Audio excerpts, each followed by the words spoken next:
In the winter, late in the 13th century, three ragged strangers knocked on a door in Venice, in what is today northern Italy.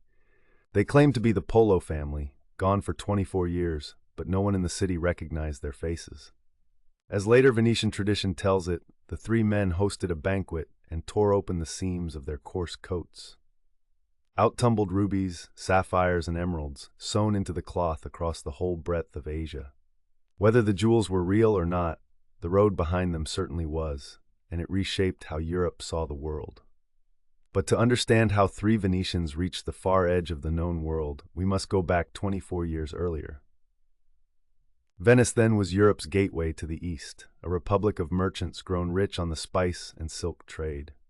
Its galleys carried pepper, silk, and glass between the Mediterranean and the markets of the Levant. Into this world of trade was born Marco Polo, and at 17 his ordinary life was about to end. His father and uncle, Niccolo and Maffeo, had already crossed Asia once, and now they were going back. Niccolo and Maffeo Polo were seasoned traders who had already reached the court of Kublai Khan years earlier. The great Khan had asked them to return with holy oil from Jerusalem and 100 learned men from the Pope. So that same year, the brothers set out again, this time taking 17-year-old Marco with them. They first sailed to Acre, a crusader port on the coast of what is today northern Israel. There they collected sacred oil from the Church of the Holy Sepulchre in Jerusalem for the Khan. The 100 scholars the Khan wanted never came, only 2 friars joined, and they soon turned back in fear.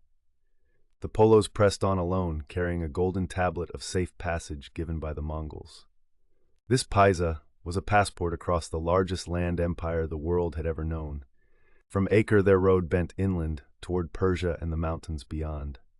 Ahead lay thousands of kilometers of desert, mountain, and steppe. Their route ran through Anatolia and Armenia in what is today eastern Turkey.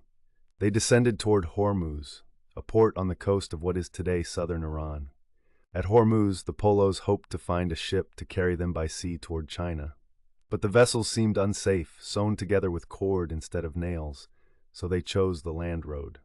That decision turned them north, back through Persia, ruled then by the Mongol Ilkhanate. They crossed the deserts of eastern Persia into what is today Afghanistan.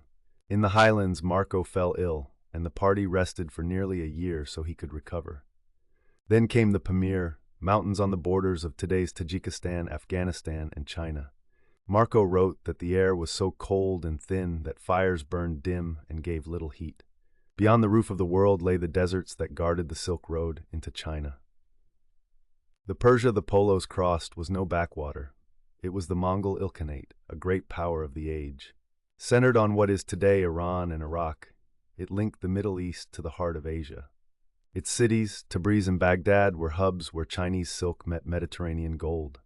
The Ilkhans ruled lands once held by the caliphs, blending Persian craft with Mongol power. Through this realm ran the caravan roads that made trade between distant continents possible.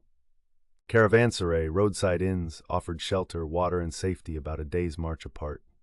Persian became the language of trade from Anatolia all the way to the borders of China.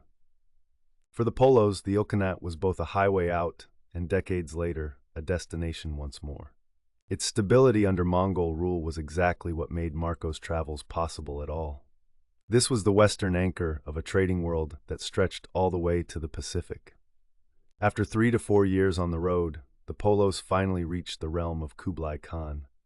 Kublai ruled the Yuan dynasty, the Mongol dynasty of China, founded decades before the Ming. They were received at his summer capital Chengdu in what is today Inner Mongolia, China. This was the Xanadu that would echo through European imagination for centuries. Kublai also held Khan Balik, his winter capital, today the city of Beijing. The Khan welcomed the young Venetian warmly and was curious about the distant west. Marco had a gift for languages and quickly learned to serve the Mongol court. He likely learned Mongolian, Persian, and Turkic, the working languages of the empire. Kublai began sending him on missions across the vast territories of Yuan China. For a foreigner, it was an extraordinary place at the very center of Mongol power. The empire Marco entered astonished him, and his descriptions astonished Europe even more. Kublai's Yuan dynasty governed China with a sophistication far beyond medieval Europe. Most startling was paper money, printed notes backed by the authority of the Khan. Europeans used coins of metal. Here a sheet of mulberry bark paper could buy anything. Marco described black stones dug from the earth that burned hotter and longer than wood. These were coal, a common fuel in China centuries before it spread widely in the West. A vast relay of horses and riders carried the Khan's messages across the empire in days. Postal stations stood every few dozen kilometers, stocked with fresh horses and food. Canal barges moved grain across the realm, feeding cities of staggering size. To Marco, raised in mercantile Venice, this was an economy of almost unimaginable scale. For 17 years, Marco Polo served Kublai Khan across the lands of Yuan China. He claimed to hold administrative posts and to travel widely on the Khan's business. He was sent south to Yunnan, a frontier region in what is today southwest China. There he described peoples, customs, and goods unknown to any European before him. He may have traveled to the borders of Burma in what is today Myanmar. He wrote of great battles, war elephants, and kingdoms paying tribute to the Khan. In the east he visited Hangzhou, which he called Quinsay in today's China. He called it the finest and greatest city in the world, laced with canals and bridges. He described 12,000 bridges, crowded markets, and pleasure boats on the lake. Whether every number was exact, his picture of Yuan China's wealth was broadly true. Marco grew rich and trusted, yet he and his family began to long for home. Leaving, however, would prove far harder than arriving had been. 21 years later, a chance to leave finally came, in the unlikely form of a royal wedding. Kublai needed to send a Mongol princess, Kokochin, to marry a ruler of the Persian Ilkhanate. The land routes were too dangerous, so the bride would travel by sea, escorted by the Polos. They departed from Quanzhou, a port in what is today Fujian province in China. The fleet numbered 14 ships carrying hundreds of passengers and crew. Marco wrote that the voyage would take 2 long and dangerous years. They sailed south along the coast of what is today Vietnam. Storms, disease, and shipwreck would claim most of those who set out. Of some 600 who began the voyage, Marco said only 18 survived. It was the most perilous stage of the entire 24-year expedition. The sea road home led through the rich kingdoms of Southeast Asia. They passed the Malay Peninsula, shared today by Malaysia and Thailand. For 5 months they waited out the monsoon on Sumatra, in what is today Indonesia. Marco described kingdoms growing rich on pepper, nutmeg, and other spices. These islands were the source of spices that Europe paid for in gold. They touched the Nicobar Islands, then Sri Lanka, off the southern coast of India. Marco admired Sri Lanka's gems and its great sacred mountain. They sailed up the coast of India, describing its ports, pearls, and trade. Everywhere the sea lanes hummed with Arab, Indian, and Chinese merchants. This was a connected maritime world, centuries before European ships arrived. At last, the fleet reached Hormuz, back on the coast of what is today Iran.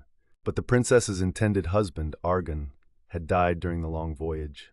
So Kokochin married his son, Ghazan, the new ruler of the Persian Ilkhanate. Their duty done, the Polos turned west for home across Mongol Persia. They reached Trebizond, today the city of Trabzon in Turkey, on the Black Sea. From there they sailed past Constantinople, still the Christian capital of Byzantium. 3 years later they finally reached Venice, 24 years after they had left. Years later, in a Genoese prison, Marco dictated his travels to a writer named Rustichello. The book that resulted spread across Europe and shaped its image of Asia for centuries. Many readers refused to believe him, yet later travelers found much of it broadly accurate. 2 centuries on, his book may even have inspired a Genoese sailor named Christopher Columbus. Which stage of Marco's travels would you most want to walk? Tell us below, and subscribe for more true history.